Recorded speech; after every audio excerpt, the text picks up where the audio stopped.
Alrighty guys, I'm Sage Valentine. Let's get down to this review. No need for an introduction or to let you know the name of the episode, because every time I keep doing this as I'm recording this video, I just get all jumbled up, so I'm just going to speak.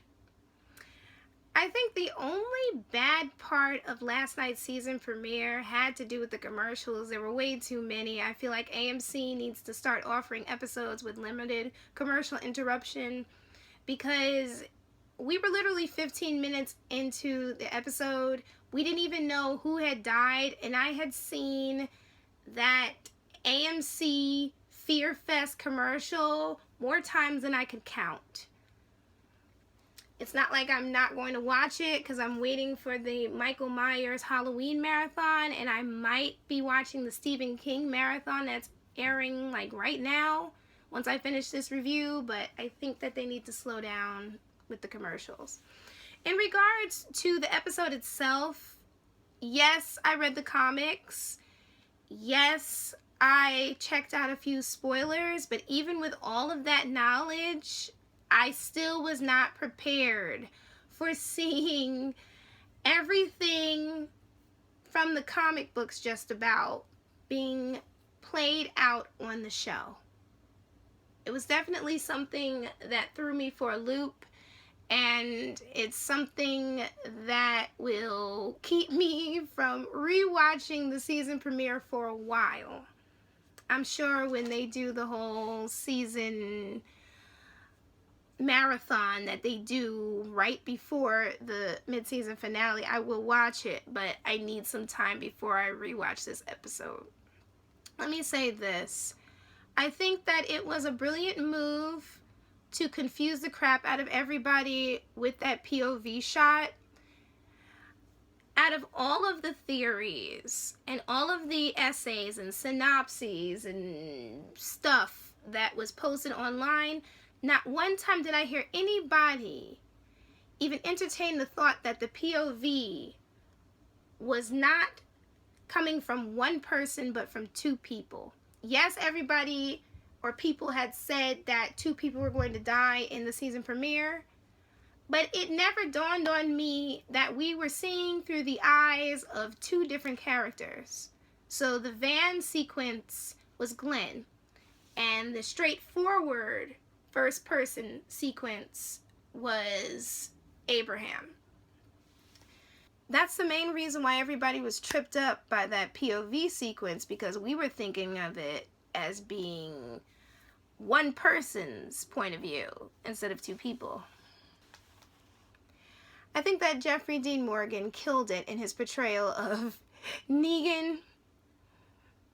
I mean, I liked his swagger, the way he delivered his lines in the season finale, but he definitely went above and beyond and made me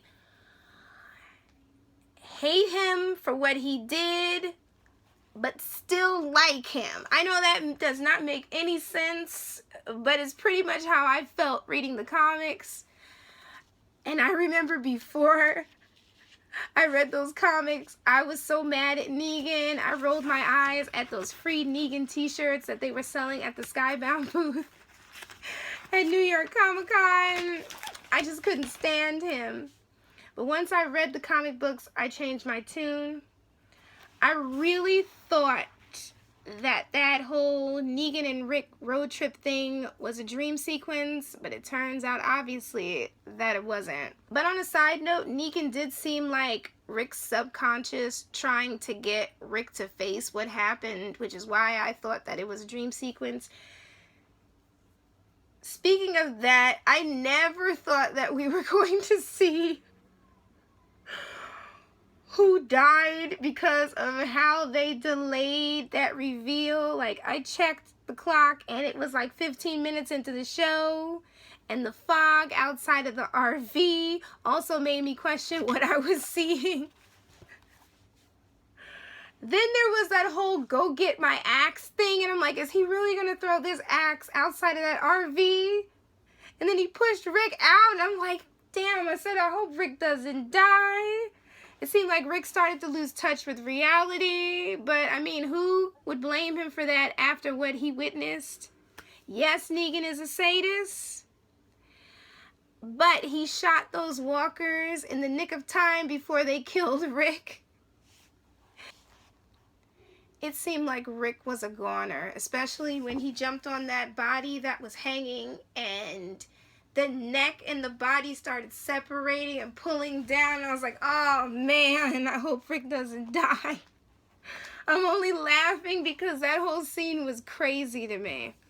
As far as the deaths are concerned, I am not surprised by Glenn's death, as in him dying. I was a bit surprised because I do believe that comic book Negan would have killed Daryl over Glenn in that situation. I do believe that Daryl has a part in Glenn's death. Is he solely responsible? Yes and no. No, Daryl did not swing that bat, but he got his behind up and punched Negan. And that whole move went above and beyond an emotional moment, on top of the fact that Negan had just said, if you get up, that's it. And if you watch season 6, episode 16, look at Negan's reaction to Glenn getting up. He has these murder eyes that are kind of hidden by that smile of his. That's another reason why I like Negan. That megawatt smile. Negan is crazy though. Very crazy. Abraham died because he wasn't afraid, and I'm super bummed about that though because I love Abe. All those flashbacks were gut-wrenching. Maggie crying after Glenn was hit in the head the first time, where he says, I will find you, broke my heart. I was so sad. I missed the part because I wasn't really looking at the TV because I didn't want to see Abraham get like bopped in the head, but I ended up seeing it. That part where Abraham did that peace sign towards Sasha was his way of saying goodbye. That tore me up. But I think that what tore me up the most had to be that dinner in the courtyard scene. It was sad. It was beautiful. Sasha looked pregnant. Michonne was in a white dress. I'm like, is that a wedding dress? Are they celebrating their wedding? Seeing Glenn and Maggie's baby, whose name in the comic books is Herschel, really made me cry because I realized that Glenn is going to miss the birth of his child. He's going to missing his son's first steps, first words. Ugh, just heartbreaking. I was just crying. As far as the dialogue, to move the review along so I won't get too bogged down and start becoming emotional, it definitely mirrors the comics, although they cannot obviously include all those cuss words because Negan cusses like a sailor, and at one point, if memory serves, he says about 33 cuss words in one little thought bubble, dialogue bubble, whatever they call that in the comic books. He definitely has a dirty mouth. Before I end this review, I wanted to clear one last thing up because I saw quite a few people on Tumblr, and I think that they're all confused because now that Daryl has basically been taken captive by Negan and the Saviors, people think that that's what happened to Carl in the comic book. No, it did not. The only person who was taken captive by the Saviors was Holly. And Holly was taken captive because she decided to drive her car into the barricade outside of the sanctuary, and they basically took her in and tied her up. But in regards to Carl, Carl ends up at the sanctuary in a completely different situation of his own making.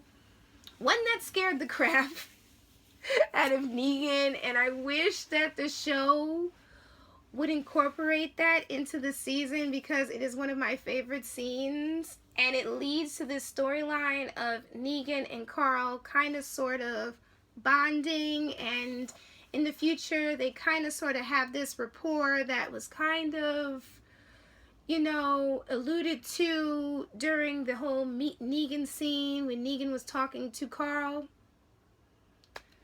But speaking of Carl, kudos to Carl for holding his temper, being composed as he was speaking to Negan, and when Rick could not cut off Carl's arm like Negan told him to, despite the fact that Negan was barking at him, and Michonne calmly said, you know what, we get this.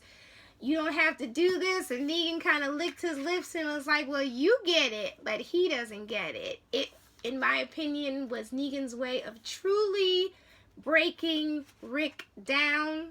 I mean, really breaking him down. I commend Carl for telling his father, listen, just do it. He wasn't even afraid of losing a hand after losing an eye. He was just like, just do it. That was one of the best parts of the episode. But you let me know what you thought of it. I'm proud of myself right now. I think I feel a lot better, and I cannot wait to watch next week's episode because we will be introduced to the kingdom, and I cannot wait to see Ezekiel and cute little Shiva. Also, I want to know what the heck is up with Carol being in a wheelchair and what her plan is and how Morgan will factor into that plan and what's going on with Morgan after he killed his first person, after this whole all life is precious thing that Eastman taught him in season 6 that he adopted for his own point of view, but then that went out the window when I believe that guy's name was Mitchell or Marshall was trying to kill Carol and Morgan took him out. But you guys take care, and I'll be back next week to review episode number 2. I love you all. Bye, guys. Bye.